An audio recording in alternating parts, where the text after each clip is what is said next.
Bill 548 requires that the Department of Human Services provide luggage carriers to transport the personal effects when a foster child is entering, transitioning, or exiting foster care. Directs DHS to keep a record and provide an explanation for trash bag use for transfer of foster children's personal effects. And this measure has no subsequent referral. Thank you. And let's start with Senator Sollman and anybody you want to bring with you to start on the first panel. Come on. Welcome.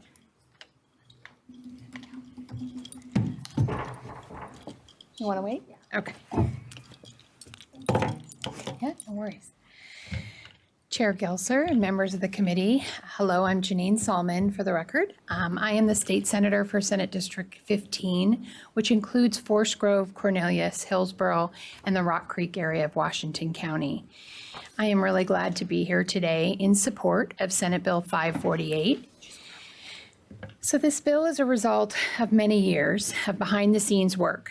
It's led by my former constituent and friend, Seema Stephanie, who has spent years trying to ensure dignity through duffels to our foster youth. Seema's organization, Project Never Again, is not the only one in the state that does the good work of providing bags to ODHS. However, she has been a driving force in pushing for lasting and meaningful positive change within the agency. I first met Seema virtually in December of 2020 when she reached out to my office to share about her organization and their work to acquire and prep thousands of duffel bags to be donated to ODHS for the purpose of giving to foster youth for use in their transition. Her mission was always to eradicate the use of plastic trash bags for this purpose, a practice that demeans a child and can only make them feel as though they and their belongings are worthless.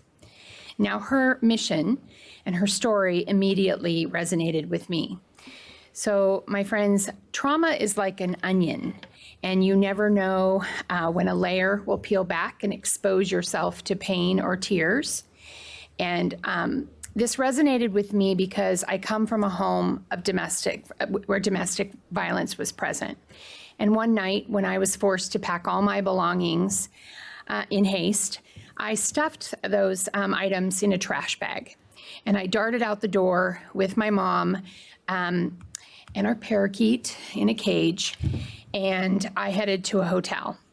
And I will never forget the feeling of shame when the hotel staff seeing my trash bag, said to me, "What is that?" Now, how horrible that made me feel, and I can still remember it to this day.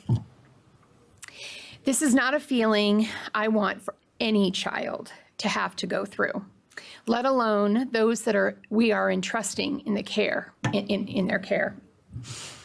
Over the last couple of years, I have worked with Seema and ODHS to try to get a policy accomplished through rulemaking so that every caseworker across the state would have access to duffels, have a stocked supply to draw from, and know that trash bags are never accessible option. To say the process has been easy would simply not be true. It should have been easy. So many meetings, plans in place, promises broken. It has been incredibly frustrating. We have been unable to come to a point in all of these meetings and discussions to get confirmation that duffel bags are being used consistently and statewide. ODHS has told us that this is a cost that they can absorb, and that we've even agreed to amend the bill to take out a Section 2 that would require them to report the trash bag use, as they feel that this would create an additional workload. We believe, however, that putting this into statute will send a clear message to foster youth that they matter, that we see them, and that Oregon does not tolerate giving trash bags out to children that are already experiencing many layers of trauma. So I very much appreciate your time, and I do urge this committee's support of this bill. Thank you so much.